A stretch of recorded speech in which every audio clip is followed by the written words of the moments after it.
هذه السيارة هي السيارة اللي أنقذت شركة فيات من الإفلاس. هذه أيضا واحدة من أعرق شركات التعديل في إيطاليا، ومؤسسها من قوة فظاوته سابق قطار. اليوم بنحدثكم من جيل لجيل عن شركة أبارث.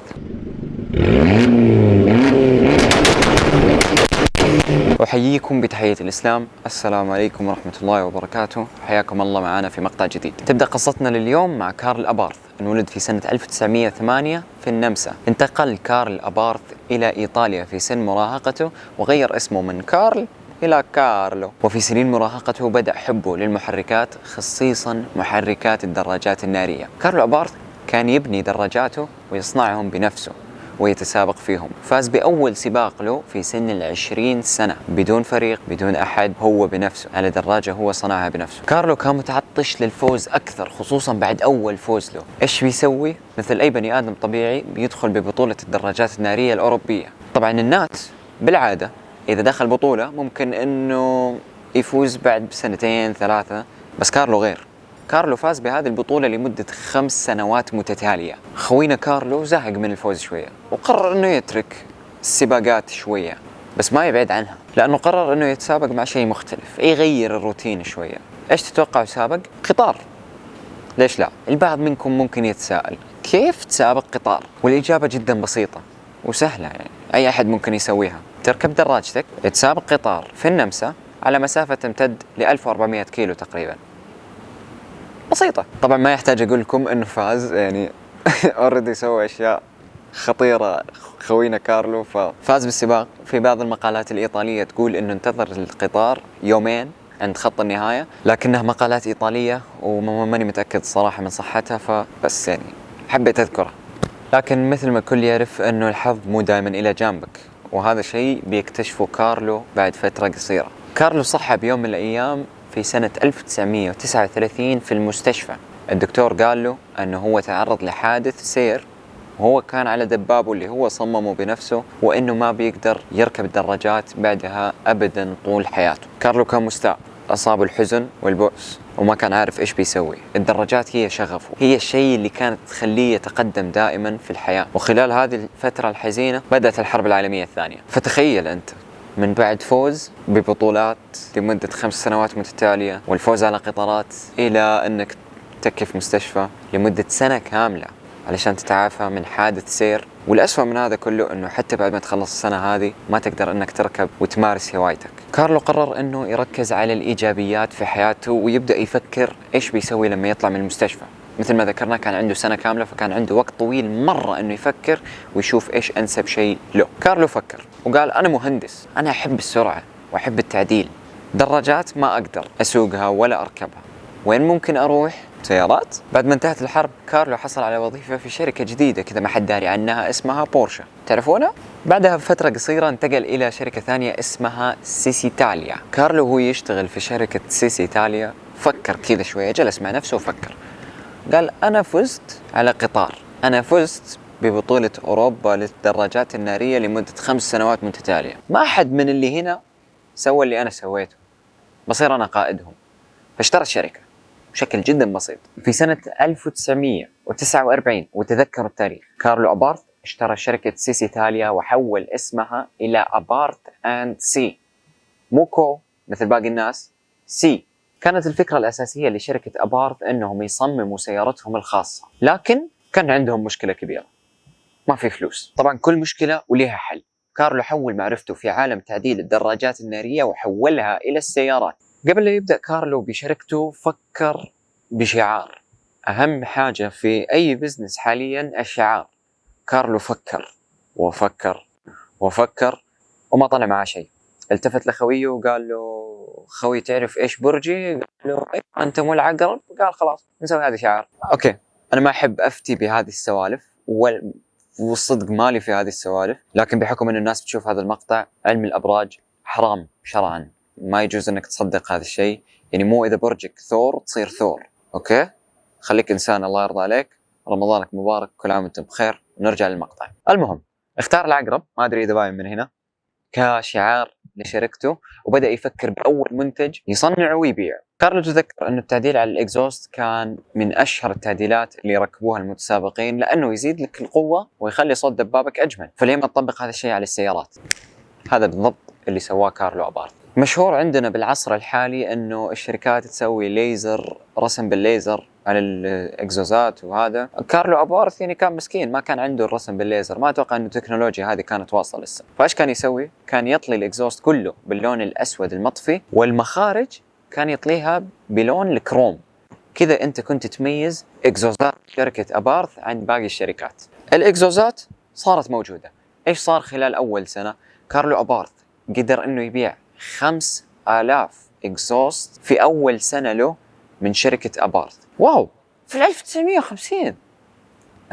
هذا النجاح اللي حققه أبارث وفريقه أنعش الشركة ماديا. طبعا هذا الانتعاش بيسمح لهم أنهم يطوروا قطع تعديل أكثر، لكن الأهم من هذا كله كارلو ممكن الآن أنه يركز على تحقيق حلمه، وهو تصميم سيارته الخاصة. لما اشترى أبارث شركة سيسيتالي نص العقد أنه هو يصير له حق الملكية لكل شيء كان داخل حدود الشركة. من الأشياء اللي كانت داخل حدود الشركة سيارة كانت تشتغل عليها شركة سيسيتاليا وكان اسمها ال 204A. طبعا السيارة ما كانت جاهزة 100%، كانت جاهزة 30%، لكن بعد المبيعات اللي صارت مع شركة أبارث قدروا أنهم يصمموا السيارة ويكملوها ويخلصوها 100%. كارلو كان يعرف أنه علشان تبيع السيارة لازم السيارة تثبت جدارتها بين المنافسين، فإيش أفضل حل؟ تدخلها سباقات، مثل ما يقول المثل الأمريكي win on Sunday sell on Monday. الهدف كان أنهم يفوزوا بأكبر عدد من السباقات ممكن علشان يبيعوا هذه السيارة. بحكم أنه ما كان عنده خبرة في سباقات السيارات التفت إلى خويه غويدو سكاغليرياني، إن شاء الله أني قلت اسمه صح. غويدو كان أكثر خبرة في عالم السباقات من كارلو، وأيضا غويدو كان شريكه في العمل. كانت شركة أبارث تنافس بقوة وتفوز بمعظم السباقات. لما كانوا يفوزوا كانوا يستخدموا الجوائز المالية علشان يصمموا ويطوروا من سيارتهم اللي بيصنعوها ال 205A. السيارة هذه تحفة فنية. مع كل هذا الجمال اللي يهمنا شيء واحد، إيش اللي موجود تحت الكبوت؟ اللي كان موجود محرك من شركة فيات سعته 1.1 لتر.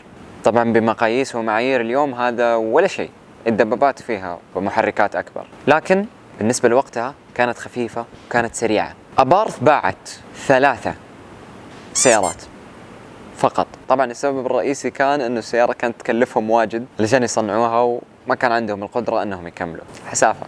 كارلو اكتشف أنه تصميم السيارات مكلف وتطوير قطع التعديل ياخذ وقت طويل. إيش تسوي؟ تلتفت إلى شركة عندها فلوس واجد للتطوير وما عندها سيارات سبورت. وأتوقع أنتم عرفتوا إيش الشركة لأنه انعكاسها موجود على السيارة هذه، فيات. كان عندهم مشكلة بسيطة. فيات كانت في مدينة اسمها تورين في إيطاليا، وأبارث كانت في مدينة مختلفة اسمها بولونيا. علشان يصير في تعامل مع بعض لازم يكونوا في نفس المدينة. الحركة هذه كانت خطرة جدا وكانت أيضا غالية، ممكن إنها تكلف أبارث البزنس، لكن مثل كل مرة الحظ كان إلى جانب كارلو. فيات كان عندها علم بالأصل إنه الناس تركب إكزوست من شركة أبارث على سياراتها الفيات. مين الأولى؟ ليه ما إحنا نبيع سيارات فيات عليها تعديل من أبارث وتكون من شركة فيات؟ فهذا بالضبط اللي صار. في 1952 بعد 3 سنوات فقط من تأسيس شركة أبارث تعاقدت مع شركة فيات، أكبر مصنع إيطالي في ذيك الحقبة. هو والحظ كذا.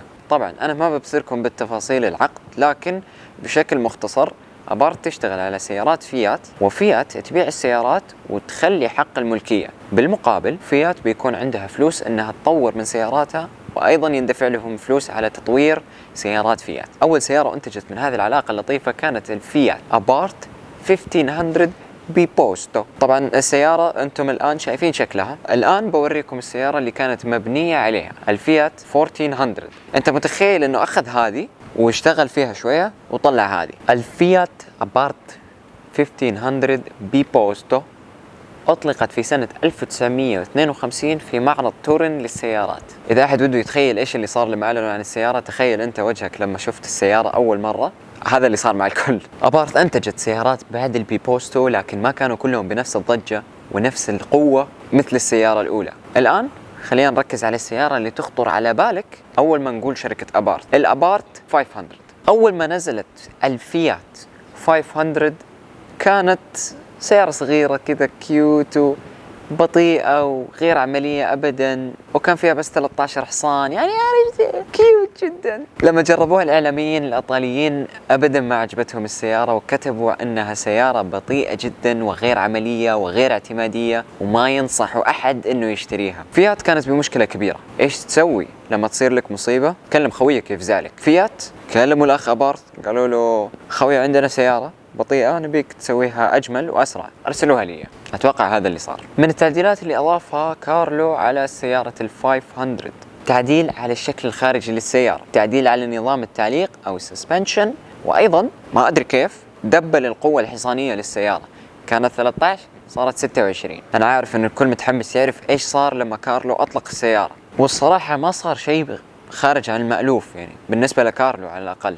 السيارة بس حطمت 6 أرقام عالمية في 1960، شيء طبيعي بالنسبة لكارلو. ترى سابق قطار وفاز عليه، يعني أحب أذكركم برضو يعني إنه فاز على قطار في عشرينيات من عمره. الرجال ما وقف بس عند 6 أرقام عالمية. خلال ال5 سنوات القادمة الفيات أبارث 500 بتفوز ب900 سباق حول إيطاليا فقط.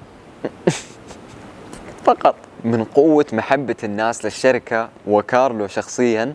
اسم أبارث صار يستخدم علشان تعبر عن أي شيء قوي، يعني سيارات أبارث كانوا يعتبروها سيارات قوية. في 1971 كارلو باع شركته المحبوبة لشركة فيات. توفي كارلو بعدها ب8 سنوات بعمر 71 سنة. بسبب التأثير القوي اللي سببته شركة أبارث لشركة فيات، سلمت جميع ما يخص السباقات لشركة أبارث وأعطتهم الحرية الكاملة أنهم يسووا اللي يبونه.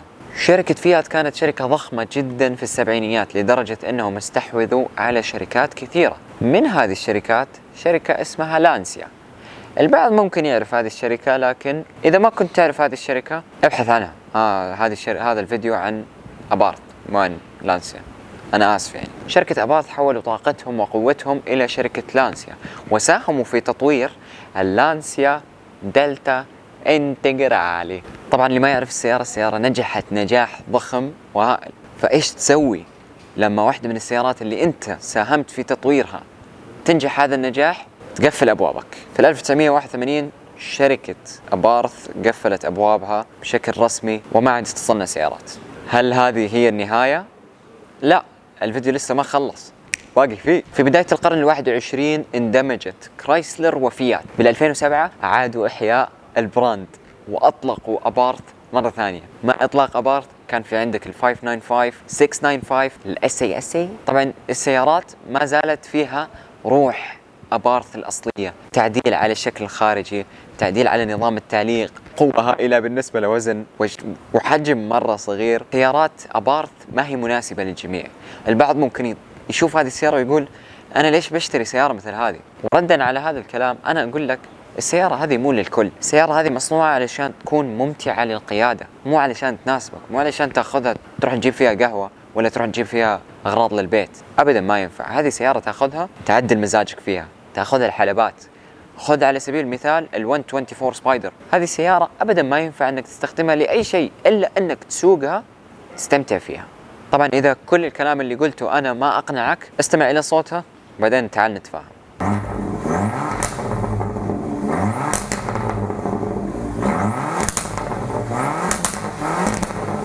شكرا لكم على المتابعة، وأتمنى أنه عجبكم المقطع. لا تنسى تدعمنا بلايك وتعليق، وإذا مرة عجبك اللي سمعته اضغط زر السبسكرايب علشان يوصلك كل جديد من داونشيفت أريبيا. تابعونا على وسائل التواصل الاجتماعي من هنا على داونشيفت أريبيا. تابعوني أنا على MXN_MJ. شكرا لإدارة بترومين في المنطقة الشرقية، سمحوا لنا أنه نصور. ما قصروا الصراحة، يعني اعطوني كرسي، قالوا لي خذ راحتك مع السيارة. نهاية إذا عندك سيارة وودك نتكلم عنها في فقرة من جيل لجيل، تواصل معنا على الإيميل وبيرد عليك فريق العمل بأسرع وقت. نشوفكم إن شاء الله بالمقاطع الجاية. بأمان الله.